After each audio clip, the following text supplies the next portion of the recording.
à tous et bienvenue dans Explorescence, le podcast, un podcast autour de la famille, de la parentalité. Je suis en compagnie de Clémence. Bonjour. Et nous recevons aujourd'hui Leïna. Bonjour. Clémence, je te laisse présenter Leïna. Aujourd'hui, nous avons la joie d'accueillir Leïna.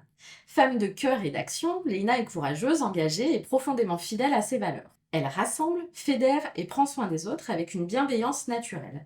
À ses côtés, on se sent écoutée, considérée à sa juste place. Globe-trotteuse dans l'âme, curieuse du monde et des gens, elle aime les échanges sincères, les débats qui font réfléchir et les moments simples partagés avec ceux qu'elle aime. Fiable et investie, elle sait jongler entre ses multiples projets, aussi bien personnels que professionnels, avec une énergie qui force l'admiration. Nous nous sommes rencontrés en formation pour être travailleuse sociale. Depuis, nos chemins sont restés liés, portés par des valeurs communes et une profonde amitié. Aujourd'hui, elle vient nous parler en tant que femme ayant 3 filles à la maison et enceinte d'un petit garçon attendu pour les prochains jours. Bienvenue à toi, Leïna, et merci d'être avec nous. C'est impossible de rebondir après une présentation comme ça. Merci Clémence. J'allais te poser la question, est-ce que la présentation est complète pour toi? Est-ce que tu as des choses à rajouter? Beaucoup trop élogieuse, mais très gentille, donc j'apprécie. Faut prendre. Alors, Leïna, pour te présenter un peu plus, on aimerait que tu participes au jeu On Papote. Ce jeu a été créé par Maud Nami dans le but de pouvoir engager la parole, de pouvoir se connaître un peu plus. Et il a été surtout designé par Eve Hill. Devant toi, tu as 5 cartes avec 5 thèmes différentes. Tu as la gratitude, la motivation, le partage, la sensibilité et l'expression artistique. Et je vais te demander d'en choisir une. J'hésite entre la gratitude et la motivation, mais je vais rester sur la gratitude. Ok. Est-ce que tu peux nous lire la question, s'il te plaît, et y répondre par la même occasion? Complète la phrase. Je suis contente d'avoir ou d'être. Alors, j'aurais pas dû choisir cette carte parce que du coup, circonscrire la gratitude, c'est quand même assez compliqué. Je trouve que c'est tellement vaste, il y a tellement de niveaux de gratitude et tellement de choses dont on est content d'avoir ou d'être. Mais puisqu'on va rester sur le thème de la famille, je pense que ce que je suis le plus reconnaissante d'avoir, c'est un entourage. Et du coup, un entourage amical, familial, aussi dense, puissant et chouette que j'ai, quoi. Merci de ton partage. Moi, du coup, j'ai une question. Qu'est-ce que la parentalité selon toi? Et est-ce que tu pourrais nous parler de ta parentalité? Ouais, ça aussi, c'est vaste. Ouais. J'ai beaucoup de mal, déjà, pour commencer. Vous allez dire que je chipote sur les termes, mais j'ai vachement de mal à parler de la parentalité au singulier. Il y a vraiment 1000 formes de parentalité possibles, déjà entre nos enfants eux-mêmes. On n'est pas parents au même moment de nos vies de chacun de nos enfants. Ça, c'est un truc que j'ai compris assez rapidement. Est-ce que tu aurais écouté notre podcast? Ils nous dit exactement la même chose. Ouais, mais ouais. mais parce que c'est un peu, j'enfonce une porte ouverte, mais c'est un peu une évidence. Hein. En fait, celui qui arrive à te faire une définition bornée de la parentalité et d'arriver à en parler comme d'un unique, je trouve que soit il reste très en surface et du coup, oui, la parentalité, c'est le fait d'éduquer et d'élever des enfants. Bon. Et soit, si on veut aller un peu plus au fond des choses, on est obligé de la considérer comme un truc à 1000 dimensions et à 250 facettes, quoi. Donc voilà, moi, en tout cas, je n'exerce pas ma parentalité de la même manière entre mes enfants, ce qui est normal. On se rencontre pas au même âge, on se rencontre pas au même moment de nos vies, on se rencontre pas. En fait, on est déjà changé par les premiers quand on reçoit et qu'on accueille les seconds, les troisièmes et maintenant bientôt les quatrièmes. Ça n'arrive pas au même moment de nos vies, de notre construction, de notre développement. Donc forcément, déjà rien que pour ça, la parentalité, je la vois comme un truc multiple. Maintenant, il y a aussi d'autres formes de parentalité. Donc ça, on pourra en parler peut-être après. J'ai aussi la particularité d'exercer 2 types de parentalité différentes, si on peut les nommer comme ça, une parentalité biologique avec mes 2 premières filles et bientôt mon fils, et une parentalité du quotidien avec ma troisième qui, elle, n'est pas sortie de mon ventre, mais qui est ma fille quand même. Donc on pourra y revenir si vous voulez, ou enfin je sais pas dans quel ordre vous voulez. Bah, si tu veux continuer, tu peux. Si je veux continuer, il faut que je reprenne du début quand même. Donc je suis maman de 3 filles. Les 2 premières sont issues de mon union avec mon mari. Et la dernière, en fait, c'est alors, c'est difficile à qualifier, mais c'est pas tout à fait une adoption. Ça n'est pas du tout une d'un point de vue légal. Euh, c'est un confiage. Il y a un système qui permet d'accueillir des enfants dans le cadre familial qui s'appelle les tiers dignes de confiance. Moi, c'est par cette porte-là que je suis rentrée dans la parentalité de Sherazade. Elle est arrivée chez nous, elle avait 2 ans et demi. Elle était placée. Son papa venait de décéder quand elle avait 1 an. Et sa maman n'a jamais été en capacité de s'occuper d'elle pour de multiples raisons. Donc elle était placée et nous on a fait, c'était la nièce de mon mari qui a fait la demande au décès de son père de pouvoir la récupérer. Elle est arrivée par cette porte-là. Du coup, au fait, biologiquement, au départ, on est ses oncles et ses tantes. Et on a dû passer d'un statut familial d'oncle et tante à une parentalité du quotidien, puisque quand elle est arrivée chez nous, elle arrivait pour toujours. On savait déjà que ce serait pas temporaire et que ce serait voilà. Donc en fait, ça a été une parentalité un peu à inventer parce que c'était ni vraiment quelque chose, ni vraiment quelque chose d'autre, quoi. C'est pas vraiment une adoption, ça ne repose pas sur les mêmes envies, besoins, projets des parents. Est-ce que ça veut dire que, par exemple, si la maman, même si elle n'a pas été en capacité de s'occuper de sa fille, est-ce que ça veut dire que la maman biologique pourrait Non, revenir dans sa vie ou pas du tout? non, bah dans son cas, c'est pas le cas. Enfin, elle pourrait pas, elle a été déchue de ses droits Ok, et nous, on a l'autorité parentale. Même si ça a pris du temps, dans les premières années, ça aurait été possible. ok. Après, c'est en fonction de l'histoire familiale de chacun aussi. Dans son cas, franchement, enfin, ça, même si on n'avait pas récupéré les droits via la délégation de l'autorité parentale, elle n'aurait pas pu revenir. Elle avait 4 autres enfants issus de 4 autres unions qui étaient eux-mêmes placés jusqu'à 18 ans. Enfin, c'était quand même mal engagé pour qu'elle puisse y revenir un jour. Mais dans les gens, j'ai fait une recherche sur les tiers dignes de confiance il y a quelques années et dans les gens que j'ai rencontrés, en fait, il y avait vraiment les deux. Il y avait vraiment des gens qui s'engageaient dans ce processus au très long cours, en sachant pertinemment, comme moi je le savais, que ce serait jusqu'à la majorité et plus, et d'autres qui s'engageaient dans ce parcours-là de manière très temporaire, en se disant, tiens, ça va durer 3 4 ans, c'est pendant un divorce un peu C'est le compliqué. passage d'une vie, quoi. Voilà. Et forcément, c'est pas du tout la même chose de s'engager pour 3 4 ans auprès d'un enfant. Ça ne nécessite peut-être pas autant de réagencement en termes de place et ça demande peut-être pas autant de concevoir une parentalité pratique.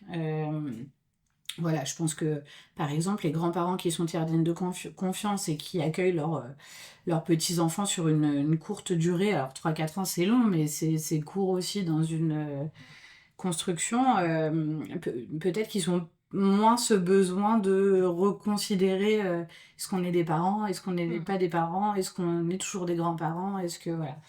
Nous, dans notre cas, on savait, elle est arrivée à 2 ans et demi, on savait qu'elle serait avec nous toute la vie, donc en fait, c'était pas tout à fait la même chose qu'un réagencement temporaire.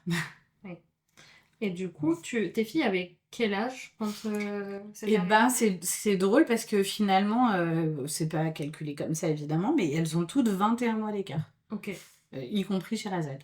ok. Donc elles avaient 21 mois de plus pour la moyenne et 21 mois de plus encore pour celle d'avant. Ok. Donc elle est arrivée à 3 ans, donc ça fait 3 5 7. Ok. Comment est-ce qu'elles l'ont vécu? Faudrait leur demander. Mais plutôt bien. Après, ça a été quand même pas mal accompagné, mine de rien. Pendant toute une période avant son arrivée définitive à la maison, Elle venait passer toutes les vacances et les week-ends à la maison. Ça permettait de s'approprier les espaces, les places, les gens, Les personnes. ouais, les personnes. Et puis après, en fait, on les a invités à être vachement partie prenante de l'accueil de Sherazade. C'est-à-dire que on les a mises à contribution sur l'aménagement de la chambre. À l'époque, on n'avait que 2 chambres. Enfin, elles avaient chacune leur chambre. Et quand Sherazade est arrivée, Nora a décidé de l'accueillir elle dans sa chambre parce qu'elle avait une chambre un peu plus grande. Et Mia, elle a dit bah moi j'aimerais bien lui faire de la place dans mon dressing puisque moi j'ai un dressing plus grand. Donc écoute, elle dormira avec toi et chez moi, enfin dans ma chambre, elle viendra chercher ses affaires. Elle pourra entreposer ses affaires. Enfin ouais. Ok.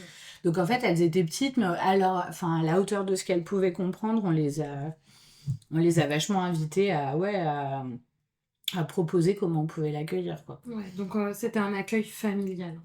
Ouais. Après, on a tendance, quand on parle d'une histoire de manière rétrospective comme ça, à un peu édulcorer le truc. Mm.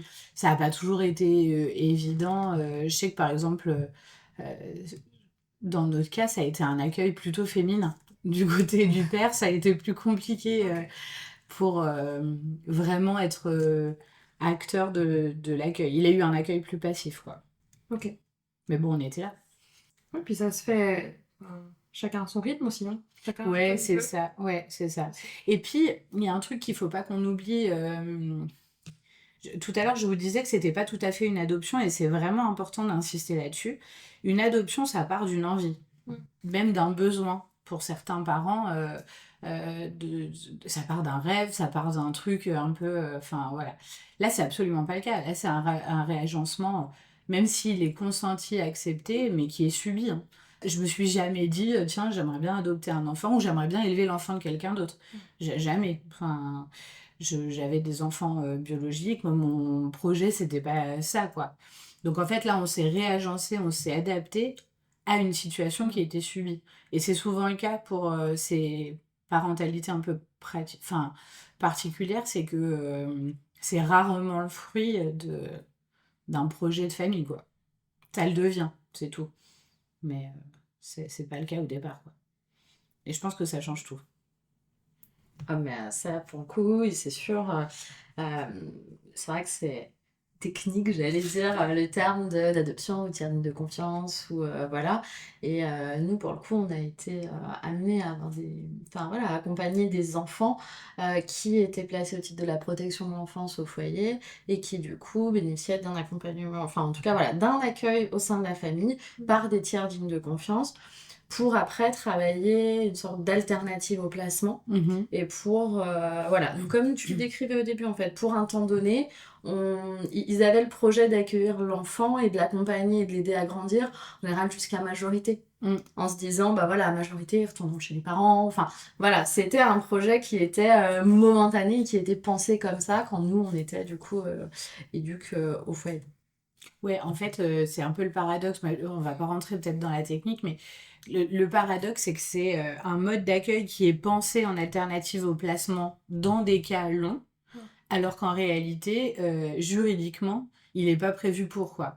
Juridiquement, ça reste un accueil temporaire qui est Provisoire. revisité, réévalué tous les ans, tous les 2 ans, qui du coup n'est pas sécurisant pour la famille. Là, maintenant, la maman est déchue de ses droits parentaux et nous, on a une délégation de l'autorité parentale, ce qui change absolument tout, mais avec juste le statut de tiers digne de confiance, vous prenez 0 décision pour l'enfant. Vous l'élevez, au quotidien, vous exercez une fonction parentale, mais sans en avoir aucun des attributs. Donc c'est quand même... Enfin, c'est pas du tout évident, quoi, comme dispositif. Je pense que si jamais il y a des tiers dignes de confiance qui nous écoutent, demandez l'autorité parentale. C'est vraiment le seul truc qui peut protéger, permettre plus de durabilité et puis sécuriser tout le monde aussi, quoi, parce que dans ce cadre-là, on essaye toujours de chercher... enfin, quand on se retourne vers la famille ou vers un tiers digne de confiance, c'est pour permettre de sécuriser le placement dans un truc un peu solide et pérenne. Bon, bah, si on doit revoir le juge tous les ans pour se dire qu'est-ce qu'on fait? Ça sécurise personne, quoi. Donc voilà. Donc, délégation de l'autorité parentale, c'est un formulaire CERFA et on passe devant le juge des affaires familiales. Je dirais pas que c'est simple et que ça va vite. C'est ni simple ni ça va vite. Ça reste de des administrations. Mais en tout cas, ça se fait, quoi. Et il n'y a pas besoin d'un avocat, ça se fait. Et cette démarche, du coup, est sécurisante et pour vous, en tant que parent, pour exercer cette parentalité de plein droit, Ouais, c'est ça. et également, du coup, pour l'enfant qui sait que voilà, tous les ans, on ne remet pas en question son Exactement. lieu d'habitation, son lieu Ouais. d'accueil et les liens elle a le droit de s'installer et de vivre avec vous. Exactement. Donc ce document CERFA, Il est important. il est important. Ouais, carrément. Carrément. Puis après, il y a des gens qui vont jusqu'à l'adoption simple après, hein. Parce que finalement, quand on parle d'autorité parentale, on parle simplement d'un ensemble de droits et de devoirs juridiques qui permettent d'exercer une parentalité. Mais symboliquement, ou si on est sur un aspect plus sensible de l'approche de la parentalité, ça ne sert à rien. Enfin, voilà. Donc là, par exemple, elle commence un petit peu à nous en parler, à dire, oh, ben, moi aussi. Et puis je pense que l'arrivée du bébé facilite pas sa projection. Enfin, en tout cas, ça lui impose de se reposer quelques questions. Là, par exemple, elle commence à nous dire, tiens, je porterais bien le même nom que tout le monde, quoi. Et ça, par exemple, c'est pas possible avec une délégation de l'autorité parentale. Donc ça veut dire qu'il va falloir gravir une nouvelle marche de l'échelle, quoi. Et c'est envisagé? En fait, nous, c'est envisagé depuis le début. Si on avait pu, peut-être qu'on l'aurait fait tout de suite. Après, moi, j'étais quand même... Son histoire est tellement atypique. Je dis par rapport aux autres enfants, il y a plein d'enfants qui vivent la même chose, mais elle est quand même atypique. Que je me suis toujours dit que j'aimerais bien attendre qu'elle ait l'âge de pouvoir vraiment exprimer ses choix sur tout un tas de choses. Sur le nom, est-ce que tu veux l'ajouter, est-ce que tu veux le remplacer, est-ce qu'il y a des choses que tu veux gommer, parce qu'en fait l'adoption simple elle permet aussi ça. Est-ce qu'il y a des choses que tu veux gommer dans ta filiation, est-ce qu'il y a des choses que tu veux garder et tout. Et du coup, bah, ça, c'est hyper compliqué de trouver le bon moment pour... Là, elle a 9 ans, elle commence à nous dire qu'elle aimerait porter notre nom, mais pour l'instant, c'est sa seule demande. Il est évident qu'il faudra qu'on le fasse, rien qu'en termes de succession, pour qu'elle puisse avoir une part de la maison, qu'elle puisse avoir les mêmes droits que les enfants. les mêmes droits que les autres. Mais trouver le bon moment pour le faire, c'est... Moi, comme ça, je l'avais imaginé beaucoup plus tard. Je m'étais dit, voilà, qu'on le ferait entre la sortie de l'adolescence et la majorité. Mais jeune adulte. Ouais, bah en tout cas, quand on peut vraiment aller sur des détails juridiques peut-être, et puis symboliques aussi, et se dire, ok, là maintenant t'es assez grande pour comprendre, tu t'es approprié ton histoire comme t'as pu, qu'est-ce que toi t'as envie? Là, ce qu'elle a envie à 9 ans, je suis pas sûre que ce soit la même chose à 14, et encore moins à 18. Donc en fait, voilà. Donc là, je ne sais pas. Je sais pas du tout quel est le bon moment pour... Peut-être que vous avez un avis là-dessus. Ce sera le sien. Ouais, mais ça c'est pareil en fait, parce que le sien, ça peut vouloir dire plein de choses. Là, par exemple, elle exprime le souhait très clair de porter notre nom. Donc on pourrait se dire que ça y est, on est arrivé à ce moment-là. Pour autant, est-ce qu'à 9 ans, on est en capacité de comprendre les rouages d'une succession, par exemple, ce que ça implique? Est-ce qu'elle veut maintenir, parce qu'on a la possibilité, enfin, elle a la possibilité de maintenir une filiation avec sa mère biologique et donc d'hériter aussi de sa mère biologique, ou alors elle a la possibilité de rompre, qu'est-ce qui est le plus dans son intérêt, enfin, c'est toujours la même chose en fait. Est-ce qu'à 9 ans elle est en capacité de raisonner là-dessus? Je suis pas sûre. Et puis on peut pas le faire en plusieurs étapes, on peut pas dire bon là on voudrait juste le nom. Peut-être un peu, et en fait non. Ouais, voilà. Donc Juste le nom, et puis on revient dans 9 ans, Ouais. hein, la majorité, puis on peaufinera. Exactement. Mais c'est drôle, hein, parce que du coup, en fait, on est à mi-parcours. Enfin, 9 ans, c'est vraiment la moitié de 18, donc on est vraiment à mi-parcours. Et ouais, je sais pas si c'est trop tôt, je sais pas si c'est le bon moment pour elle. Enfin, voilà. On va laisser ça se décanter, puis on verra bien. Et pour le coup, outre mesure, mais est-ce que la parentalité, c'est pas aussi se questionner à chaque fois pour toutes les décisions qu'on prend en Mais tant que parent sur exactement. est-ce que c'est pour ça que je dis outre mesure. Là, Oui, oui, ouais. effectivement, il y a un impact qui est très important derrière, mais voilà, est-ce que c'est pas le bon moment pour le portable? L'enfant le réclame, mais Non, du coup, mais est-ce ça, qu'on y c'est va ou pas? certain. Est-ce que En vrai, il n'y a pas grand-chose de différent. On se pose des questions comme ça tout le temps et pour tous les autres enfants aussi. Enfin, mais la nature des questions qu'on se pose, elle diverge vraiment par rapport j'allais dire, à une famille ordinaire, quoi. C'est-à-dire que, par exemple, enfin, on peut réunir 15 parents, ils se poseront tous la question du portable, des réseaux sociaux, des heures de sortie, de est-ce qu'ils ont le droit d'aller en vélo à tel endroit. Et ils ne répondront pas la même chose. Et ils répondront pas la même chose. Et heureusement, D'ailleurs. heureusement, le jour où on répond absolument tous la même chose aux mêmes questions, je pense que ça va vraiment C'est qu'il y a faire peur. un mode d'emploi prédéfini pour Ouais, chaque enfant et ouais. qui seront tous les mêmes. Et puis on est déjà bien assez dans ce modèle où on fait tous la même chose au même moment. Donc là, c'est pas plus mal que sur la parentalité, on arrive à se dépatouiller chacun de notre côté. Mais voilà, la grande différence, c'est quand on a une histoire atypique, une parentalité atypique, bah, du coup, c'est des questions atypiques qui se posent, quoi. Et elle aura les questions normales des téléphones, des écrans, des sorties. qui arriveront bien assez vite? Qui arrivent tout le temps, en fait, qui sont déjà là, qui Oui, sont... parce qu'en plus, enfin, du coup, il y a les deux grandes. bien sûr. Donc, Voilà. voilà.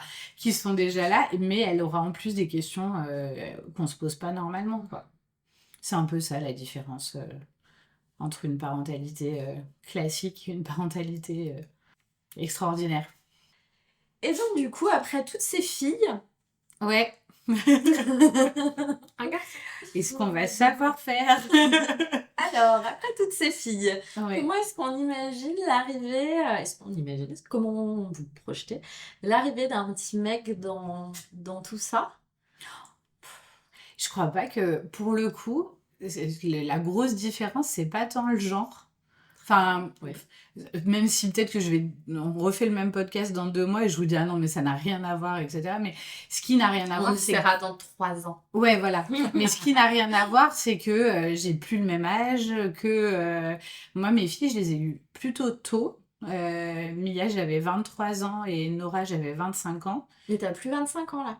Eh ben non, non, non. Ah, d'accord. J'ai essayé de ramer à contre-courant pendant pas mal de temps. Pendant 10 ans, nous avons fêté les 25 ans Voilà, de Léa. pendant 10 ans, on a fêté mes 25 ans et puis après, il paraît que j'avais épuisé le concept. Ok. Donc voilà.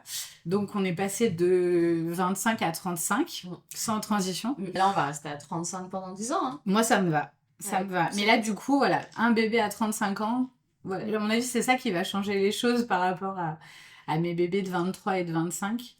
Voilà, on verra comment. Et puis, enfin, toi, t'en es pas au même stade, et du coup, je trouve que les courants aussi d'éducation, Ouais, avec carrément. tout ce qu'on peut y voir, sont pas les mêmes d'une Ouais. année à une autre, déjà. Ouais, carrément. Donc là, En dizaine d'années. Tu vois, on parlait de grossesse gériatrique, là, ça te met une petite claque derrière la nuque parce que, ouais, en dizaine d'années, c'est Parce que du vraiment coup, ça. 35 ans, là, on t'a dit que c'était une grossesse gériatrique? C'est le cas, en fait, D'accord.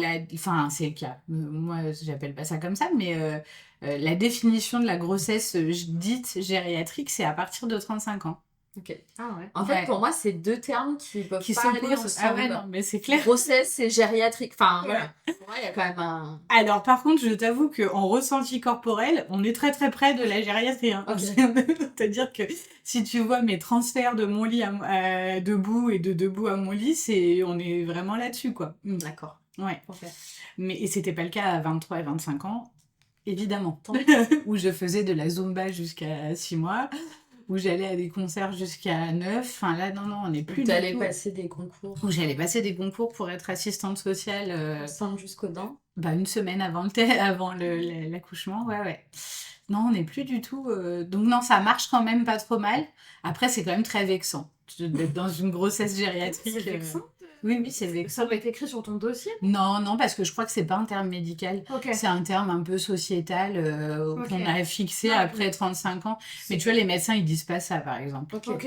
Dans la prise en charge, tu vois, ça aurait pu être différent sans dire oh c'est pas bien, mais plutôt de dire ça aurait pu être Ouais. différent dans la prise en charge, genre Et en plus, médicalement parlant. j'appréhendais un peu parce que j'ai des copines qui ont eu des enfants, j'allais dire sur le tard, mais en fait, à l'âge où elles devaient avoir leurs enfants, quoi, mais là, 37, 38 ans, voilà, et qui ont eu des réflexions pas cool par le corps médical. Et là, ça n'a pas du tout été le cas. Tout le long, je me suis dit, ah putain, je vais me prendre un peu ouais, des petites remarques ou des C'est choses, ou des maladresses, allez, à minima des maladresses. Et au final, pas du tout. Là, à chaque fois, c'était plutôt, mon âge était plutôt perçu comme de l'expérience ou, enfin, c'est ça, bien. vous connaissez, madame. Enfin, voilà. Et du coup, en même c'était plutôt flatteur. temps, 35 ans, je trouve pas ça Mais moi non vieux, plus. en fait, pour Ouais. avoir un enfant, surtout. Ouais. Enfin, Bah, surtout un quatrième. ouais. Mais après, il arrive quand même 13 ans et 11 ans après la dernière fois. Il y a plein de trucs que j'ai oubliés. Ah Je bon? vais réapprendre. Je crois qu'il y a des choses que t'as oubliées. Ah, mais c'est sûr. Comme quoi? Mais là, déjà, rien que sur le déroulé de la grossesse, j'ai redécouvert des étapes que j'avais probablement déjà vécues et que j'avais complètement. Des symptômes que tu as oubliés. Alors non, j'ai découvert des symptômes que je n'avais jamais eus parce que là, clairement, je pense que ce bébé est au courant que c'est la dernière fois et il s'est dit bouquet final, quoi. On met le paquet. On met tout, on lui fait perdre 13 kilos, on la fait vomir un jour sur 2, puis des fois un jour sur 3, histoire de faire un peu de surprise. On rajoute un peu de remontée acide parce que c'est pas drôle, elle connaît pas. Ce serait dommage qu'elle. Alors, selon les grands-mères, Ouais. s'il y a des remontées acides, c'est qu'il y a C'est qu'il y a beaucoup des de cheveux. Alors je fais que des chauves. Donc à moins que vraiment ça soit tout à fait différent cette fois-ci. Mais moi j'ai fait que des chauves. Mais Non, des chauves. Hein. Spoiler alerte, il n'y a rien de scientifique dans Ouais. cette phrase. Ouais, Ils sont pas chauds, ils ont la même coupe de cheveux que leur père. ouais, c'est ça. Elle lui ressemble beaucoup, beaucoup. Et ça, c'est pas juste du tout, tu vois. Mm. Quand tu vois les galères qu'on a et la reconnaissance après. Peut-être que le garçon te ressemblera. Ah bah, je lui Quelle souhaite. fille te ressemble, Léline? En blonde, avec les yeux verts, Oui, mais elle te ressemble. blanche. Enfin, tu vois, je peux continuer la liste, mais enfin bon. Étonnamment, Sherazade me ressemble. Alors que du coup, toi, tu es brune, tu as les yeux marrons. Ouais, Sherazade me ressemble plus que. Voilà. Mais c'est notre petit secret. À chaque fois, quand il y a des gens qui sont pas vraiment au courant de notre filiation, il y en a plein qui disent ah bah autant les deux blondes elles te ressemblent pas, autant la petite dernière, on voit tout de suite qui est la mère. Et on se regarde, on se fait des clins d'œil Son père avec Sherazade. Ouais. On se moque un peu d'eux gentiment, mais c'est drôle. Après, j'ai pas le nom de l'étude vraiment en tête, mais je sais que le fait de passer beaucoup Oui. de temps avec un entourage familial fait qu'il y a une ressemblance qui se crée au bout d'un moment, Bien en sûr. fait. Bien Donc, sûr. Il y a un mimétisme, ouais, bien sûr. Mais pour revenir, après on changera, mais sur les parentalités un peu particulières, c'est toujours de l'extérieur qu'on te renvoie qu'elle est particulière. Hein. Les gens, en fait, on se rend vraiment pas compte, mais il y a plein de maladresses. Moi, c'est quand j'ai eu Sherazade que j'ai découvert à quel point les gens pouvaient être maladroits dans... Enfin, à insister. Ah, mais tu l'avais pas, elle, avant, mais t'es sûre? Et devant elle, enfin, à dire, mais t'as été enceinte quand? Je t'ai pas vue enceinte. Et toi, au début, j'étais un peu embêtée avec ça. Je savais jamais trop. Je faisais les gros yeux. J'essayais de faire un signe à mon interlocuteur en me disant, écoute, arrête d'enfoncer le clou. On en reparlera entre adultes ou pas. Enfin... Et en fait, ouais, il y a plein de... Les gens veulent savoir pourquoi l'enfant te ressemble ou te ressemble pas, pourquoi la grossesse est passée à trave, pourquoi... Enfin, et il y a plein de moments ouais, où j'ai dû me justifier de la provenance de cet enfant auprès de gens que je fréquente pas plus que ça, quoi. Enfin... Mais ouais, les gens peuvent être bien maladroits. Bon, après, ce qui est cool, c'est que comme Sherazade connaît très bien son histoire, maintenant, en fait, on se moque des gens, quoi. On en rigole toutes les deux. On se fait des clins d'œil, puis on les laisse s'inventer leur histoire, quoi. Mais ça, c'est très, ouais, c'est très marqué. Très, très marqué. Et est-ce que tu penses que cette histoire a fait que Sherazade a grandi d'une manière différente par rapport à tes filles? Forcément, ouais. Mais en même temps, mes filles ont grandi d'une manière différente à partir de son arrivée aussi. Enfin, de toute façon, c'est un réagencement total familial où on doit concevoir des places. Sherazade, elle nous appelle Papou et Mamou. Elle aurait pu nous appeler papa et maman. On trouvait que ça faisait, au moment où on avait à le choisir, On avait un peu un sentiment d'usurpation, ou alors en tout cas on n'était pas à l'aise avec le fait de ramener à un terme normalisé une situation qui ne l'était pas, quoi. Et en fait, on a créé un terme à part parce qu'on s'était dit que c'était un rôle à part, qui n'avait rien à voir avec les autres, et du coup que même c'était presque le papou et la mamou, en gros, des parents, des parents pratiques du quotidien, qui t'ont pas souhaité au départ, mais qui se fondent dans ce rôle-là pour te faire grandir, bah, c'est peut-être presque mieux que des vrais parents, quoi. Donc il fallait un terme spécifique. Et du coup, c'est comme ça qu'on l'a construit. C'est elle qui nous a proposé ces termes-là. Et puis, ça l'a ramené aussi à une situation normalisée. Parce qu'à l'école, à 16h, c'est l'heure des mamans et des papas. C'est pas l'heure de... Il y a quelqu'un qui vient te chercher. C'est pas l'heure L'heure de l'adulte de Ouais, référence. c'est pas l'heure de l'adulte de référence, du tuteur légal ou du tiers-digne de confiance. Non, c'est l'heure des papas et des mamans. Quand il y a une sortie, c'est est-ce que vous pouvez demander aux papas et mamans qui pourrait accompagner, etc. Et du coup, c'était un peu ostracisant aussi pour elle d'être toujours dans un espèce de truc, ouais, mais du coup, enfin voilà. Du coup, Papou Mamou, ça ressemble quand même vachement à un papa et une maman. Et en même temps, c'est pas tout à fait la même chose. Du coup, ça correspond plutôt pas mal à la situation, quoi. Ouais. Cette situation vous a quand même amené à tout réfléchir. Quand un enfant arrive, on se pose pas ce genre de questions. On va peut-être se poser ce genre de questions pour les grands-parents, éventuellement. Comment est-ce qu'on veut être appelé, pépé, mémé, Ouais, carrément. papy, parce qu'il y a un rôle du coup qui peut être justement différent. Et donc là, oui, il a fallu démarquer, et la manière dont vous l'avez fait, il faut qu'on trouve quelque chose de sympa, parce que c'est un rôle aussi qui est extraordinaire dans cette parentalité extraordinaire. C'est très chouette, je trouve, de l'expliquer comme ça. Mais beaucoup ont eu à le faire, tu vois, dans les gens que j'ai rencontrés qui ont vécu un peu la même chose, il y en a beaucoup, beaucoup, beaucoup qui ont été obligés de se poser la question de comment on se fait appeler. Mais c'était aussi lié à leur histoire, du coup. Enfin, la réponse, en fait, elle dépendait aussi de leur histoire. Si, par exemple, tu as été l'oncle et la tante pendant 15 ans, et que pendant 15 ans, l'enfant, il t'a appelé tonton et tata, en vrai, même si tu l'accueilles pour les 10 ans qui suivent, bah, tu restes tonton et tata, parce qu'en fait, la réalité fait que la relation, elle est déjà largement instaurée au moment de l'accueil. Là, c'est différent. On l'a découvert, on l'a rencontrée quand elle était déjà en voie d'accueil chez nous. Ok. Donc forcément, la question se pose pas de la même manière. Il y a mais je pense qu'il y a des gens, par exemple, dans les familles reconfigurées avec les beaux-parents, etc., qui sont amenés à se poser la même question. Parce que tu peux avoir un beau-parent qui exerce réellement une parentalité du quotidien et un parent biologique qui est complètement absent de la vie de l'enfant, et ben, lequel mérite le droit de se faire appeler papa. Enfin, c'est une question Ou que... maman. Ou maman. Enfin, c'est vraiment, vraiment très intéressant du coup. Enfin voilà, tout cet échange-là. Et puis du coup, ouais, cette forme de parentalité et du coup cet accueil au titre de la famille, parce que là on parle de la parentalité, mais Ouais. là on est vraiment sur la famille dans la globalité, avec, je reviens sur comment tes grandes ont accueilli chez Ouais. Azad, un peu de place, un peu... C'est ça. Et puis au-delà de l'accueil, tu vois comment elle se positionne aujourd'hui. Parce qu'en fait, finalement, on fait comme si, dans le discours, on fait comme si on avait des listes de questions. Tiens, allez, on a réglé la question du comment on s'appelle. Allez, c'est coché, c'est réglé. Tiens, on a réglé la question des places. Puis en fait, en réalité, c'est des questions qui reviennent tout le temps. Tout est remis sur la table en permanence. C'est jamais vraiment coché, c'est jamais vraiment. Et donc, du coup, la question de l'accueil et de la place, c'est un truc qui revient régulièrement. Là, récemment, par exemple, Nora était vexée comme un pou parce que Sherazade avait dit en classe non, mais Nora, c'est pas vraiment ma sœur.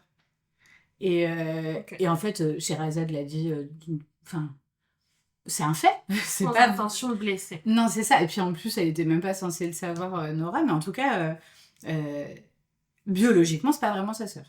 Si on se tient à une entrée purement biologique, c'est un fait. Pour autant, dans le quotidien, on peut pas faire plus sœur que ces deux-là, quoi. Elles en ont tous les attributs, elles en ont le quotidien, elles en ont l'expérience, elles en ont tous les problèmes. Elles en ont aussi... J'allais dire ouais, toutes les joies voilà, et le reste. exactement. Et donc, c'est vraiment des sœurs. Mais donc, du coup, en fait, elles parlaient pas de la même chose. Sherazade répondait à un enfant qui lui demandait pourquoi elle portait pas le même nom. Oui. De... Donc elle venait répondre de manière Donc, biologique. donc elle répondait avec une entrée biologique en disant ah mais elle porte pas mon nom parce que je suis pas sa sœur biologique. Évidemment à 9 ans elle a pas dit ça comme ça mais Oui. voilà. Et Nora répondait avec une entrée plutôt sensible ou enfin pour le coup de sœur où elle disait mais d'où je suis pas ta sœur, ça va pas bien de dire ça. Enfin voilà, donc elles sont rentrées à l'école voilà. Donc en fait c'est jamais réglé.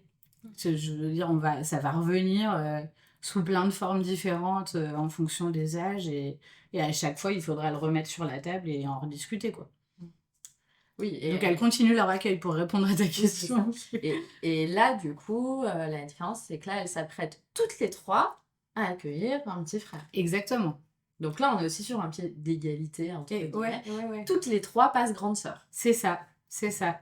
Et toutes les trois, elles l'ont déjà vécu différemment au niveau mais de leurs âges, mais aussi de leur place de départ. Au départ, Sherazade, elle disait qu'elle s'en foutait, par exemple. Et elle l'exprimait un peu comme un truc, un sentiment de fierté. Non, mais moi, je m'en fous du bébé qui arrive. Puis là, je vois bien qu'elle commence à s'y intéresser de plus en plus. On lui a mis sa chambre à côté de la sienne. Donc, elle aura un rôle de veille supplémentaire par rapport aux autres. Et puis voilà, elle va être mise à contribution en fait dans tous les cas, enfin, pour l'accueillir, pour lui faire une place à lui aussi, pour se rendre compte de ce que c'est que d'accueillir aussi quelqu'un de plus jeune que toi. Comme tu as mis à contribution tes grandes filles. Exactement. Du coup, elle aussi, elle aura ce rôle d'accueil. Ah mais ouais, carrément. Oui, parce que là, à nouveau, du coup, il a fallu faire de la classe, réaménager, pour réaccueillir au même titre que quand Sherazade est arrivée. Exactement. Exactement, même si les circonstances, encore une fois, bien d'accord. Voilà, tout n'est pas comparable en termes de circonstances, mais ouais. Là, j'étais en train de me dire en termes de logistique, en fait. Exactement. Ouais, voilà, quelque chose de similaire à ce niveau-là, en termes de chambre. Ok, voilà. Moi, j'avais une question tout à l'heure. Tu parlais, moi, j'avais pas du tout envisagé d'adopter ou d'élever un enfant de quelqu'un d'autre. Toi, quand tu étais jeune, c'était quoi ta vision de la famille? Parce que là, du coup, on a celle que tu as aujourd'hui. Mais dans tes attentes, c'était quoi pour toi? Moi, j'avais une vision hyper classique de la famille.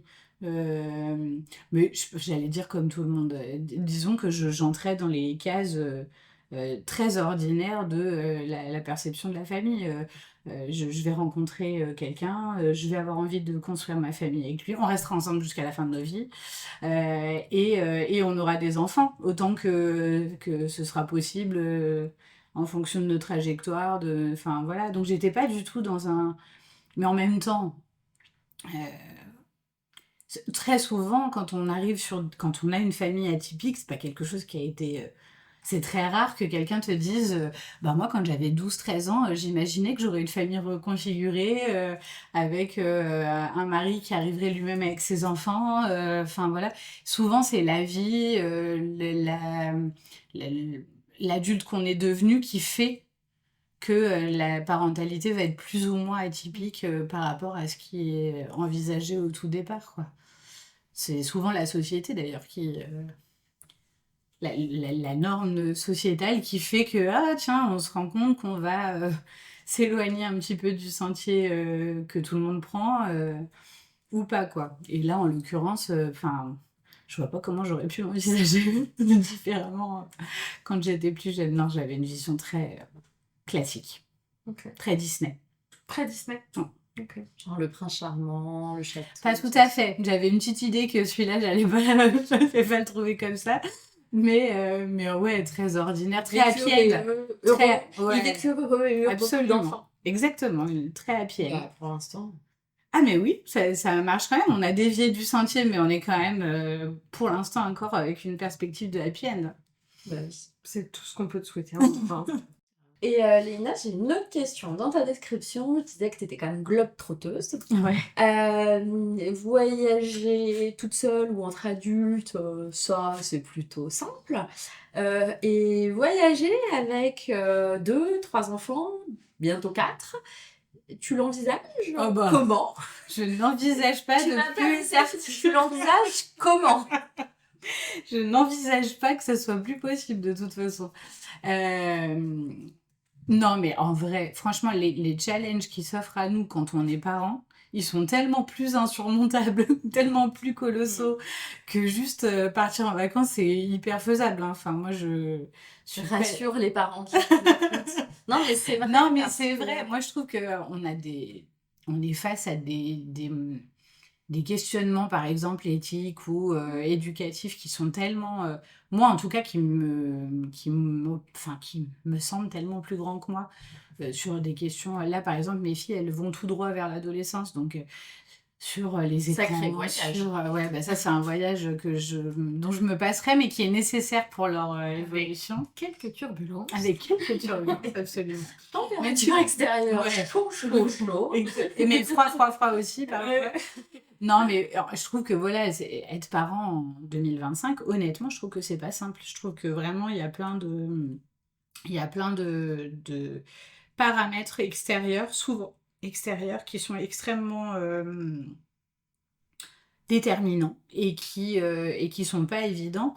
Donc, pour le coup, voyager, c'est la partie facile, c'est la partie cool. Moi, je suis fille d'un agent de voyage qui a rêvé toute sa vie de faire voyager le monde et qui a voyagé. Enfin, moi, à 3 ans, j'étais au milieu d'une plage en Thaïlande où il n'y avait pas d'électricité, pas d'eau, et où je sais pas trop ce que je faisais, mais je partais 4 fois par an. Enfin. J'ai grandi dans des avions, donc vraiment, moi, c'est pas un truc qui est un frein pour moi, quoi. Et avec 4 ou avec 8, hein, enfin, enfants, il y a pas de difficulté. Nora, elle a fait son premier vol en avion, elle avait 3 semaines. Ok. On est parti à Majorque, elle s'est éclatée. Elle s'en souvient pas, mais moi, j'étais très bien. Mon postpartum à Majorque, ça m'allait très, très bien. Tu le conseilles? Je le conseille. Ouais, ouais, ouais. Et là, ce petit, rien qu'enceinte, il est allé en Égypte, à Naples, à Marseille. C'est un voyage aussi, ça compte. Quitte à avoir un postpartum bof, autant que ça soit au bord de la plage. Exactement. Exactement. Et en vrai, il sera pas si bof. Ouais, c'est moins bof. Ouais, ouais, ouais. Non, je pense que... Non, voyager avec vos enfants. Et puis, au-delà de ça, ça aide aussi... Enfin, pareil, là, j'enfonce des portes ouvertes et ça fait un peu... phrase toute faite dans les chocolats, là, mais ça ouvre aussi quand même vachement les perspectives, même en termes de parentalité. C'est-à-dire que des fois, on est dans nos questionnements. Je disais tout à l'heure que c'est très anxiogène d'être parent en France en 2025. Et en même temps, si on part un petit peu et qu'on voyage un petit peu avec ses enfants, on se rend compte qu'il y a des questions qu'on se pose. Ouais, c'est bien qu'on se les pose. On a grandi le cadre. Mais c'est pas... Ouais, exactement. C'est bien qu'on se les pose, c'est bien d'avoir cette possibilité de raisonner sur absolument tout, mais des fois, il y a des choses qui sont plus intuitives que ça et qui sont du coup moins... Enfin, on cherche le complexe pour rien, quoi. Est-ce que tu te dirais qu'on se pose trop de questions en 2025 sur la parentalité? Je dirais pas ça non plus, parce que je pense vraiment que c'est une richesse d'avoir la possibilité, le temps, la liberté de se poser des questions. C'est de toute façon un privilège, donc ça serait dommage de s'en priver. Maintenant, il faut pas que ce privilège-là, il devienne trop enfermant, trop anxiogène, trop bloquant. Il faut quand même qu'on arrive à la fois à se poser des questions, et franchement, je m'en pose 2500 par heure, sans trouver les réponses. Et en même temps, il faut avoir la possibilité de se rappeler que, ouais, c'est pas grave si on n'y répond pas tout de suite, c'est pas grave si une question en appelle une autre et qu'elle reste en suspens comme ça. En fait, on les accueille, on les laisse passer et puis on voit, quoi. Enfin, je pense pas qu'on s'en pose trop, on s'en posera jamais trop, mais elles méritent pas toutes de disserter, quoi. Je pense. Ok. Qu'est-ce que tu trouves anxiogène aujourd'hui? Tu parlais beaucoup de parentalité, de questionnement. Je trouve que ce qui est compliqué aujourd'hui, bah là du coup je vais parler un peu de ma grande, c'est à la fois d'élever des enfants en leur signifiant leurs espaces de liberté, la chance et le privilège qu'ils ont à grandir, mine de rien, dans un espace sécurisé, et en même temps, de les avertir sur tous les dangers auxquels ils s'exposent pour qu'ils puissent s'en prémunir. C'est compliqué, je trouve, de trouver vraiment l'équilibre entre prévention, avertissement et mine de rien, maintien de l'insouciance et préservation un peu de l'innocence de l'enfant. Et je trouve que l'adolescence, c'est vraiment à ça qui se joue, quoi. C'est vraiment le moment où à la fois, il faut qu'on arrive à trouver les ressources pour qu'il y ait des red flags qui puissent se lever en cas de nécessité. Et en même temps, pour que, je vais dire elle, mais en fait, ça marche pour les garçons aussi, hein, et en même temps, pour qu'elle puisse évoluer en se disant, ok, j'ai aussi le droit de trébucher, j'ai aussi le droit d'essayer des trucs, de me tromper, j'ai aussi le droit de faire des erreurs. Enfin, la tentation, ce serait peut-être de les mettre un peu sous cloche, ça serait pas les aider. Et en même temps, c'est très compliqué de les laisser comme ça et de se dire, allez, bon courage. Ouais, ouais. Je pense qu'il y a vraiment un adolescent en 2025, mais peut-être que je me trompe là-dessus et que, en fait, en vrai, toutes les générations, elles ont eu leurs enjeux Sûrement et d'ailleurs. leurs challenges. Moi, ça me paraît comme... J'ai l'impression qu'il y a quand même un vrai fossé qui s'est creusé entre ma génération, je crois que c'est la dernière génération, je suis de 1989, je crois que c'est la dernière, un autre temps, je crois que c'est la dernière génération sans écran, sans internet, sans tout ça. Et la leur, en fait, elle est complètement baignée là-dedans avec pas que des dangers, mais quand même pas mal de dangers. Et je crois que ça a quand même radicalement changé le truc. Tu vois, si tu fais la différence, à mon avis, le fossé est plus grand entre notre génération et celle de nos enfants qu'entre nos parents. Même s'il y a eu des changements, il y a eu la société, elle évolue, la politique n'était pas pareille. La différence aussi, et on a parlé là à plusieurs reprises, notamment du portable, c'est qu'en fait, là, les soucis qui avant étaient à l'extérieur, les copines, enfin voilà, pour reprendre l'idée au collège ou quoi, bah là, on ramène ça à la maison. Il y a moins cette possibilité de couper.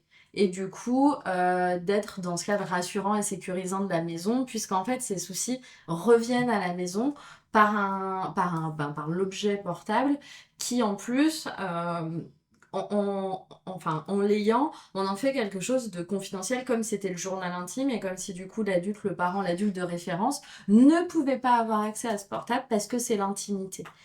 Il y a ça, il y a la banalisation de plein de choses en termes d'image, en termes de... Et puis, tu vois, par exemple, j'ai fait une émission féministe avec 4 copines de ma fille, 5 copines de ma fille.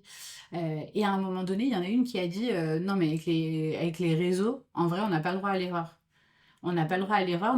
L'image de nous, la réputation qu'on va avoir, en fait, il suffit d'une fois, il suffit d'une image qui circule, il suffit d'un truc en plus qui peut être complètement dévoyé. On voit avec l'intelligence artificielle, maintenant je te fais faire ce que je veux. Mais en tout cas, ça semble réel. Et en fait, ces gamines-là, elles ont intégré, et je pense qu'elles n'ont pas tort, et c'est ça le pire dans mon propos, qu'elles n'ont pas le droit à l'erreur. Je pense que c'est réel. Je pense que la place de l'image aujourd'hui dans la société des ados, mais dans la nôtre aussi, hein, elle est vraiment déterminante. Elle va vraiment changer beaucoup de choses. Et pour le coup, elles ont très peu le droit à l'erreur. Moi, quand j'ai fait des conneries ado, il y a zéro trace, à part dans mes souvenirs et puis dans ceux qui les ont partagés avec moi. Ouais. Pour le coup, moi, au collège, il y avait déjà ça. Ah, mais t'es la génération d'en dessous. Oui, oui, mais c'est ça. Et donc, en fait, je trouve que c'est paradoxal entre ce qu'on dit et il y a beaucoup de dialogue là-dessus. Tu vois, tu as participé à une émission féministe. Il y a avec tes filles, il y a énormément de dialogue à ce sujet, sur le sexisme, sur tout un tas de sujets où du coup on avance dans les débats, mais en même temps, je trouve que les fossés se creusent.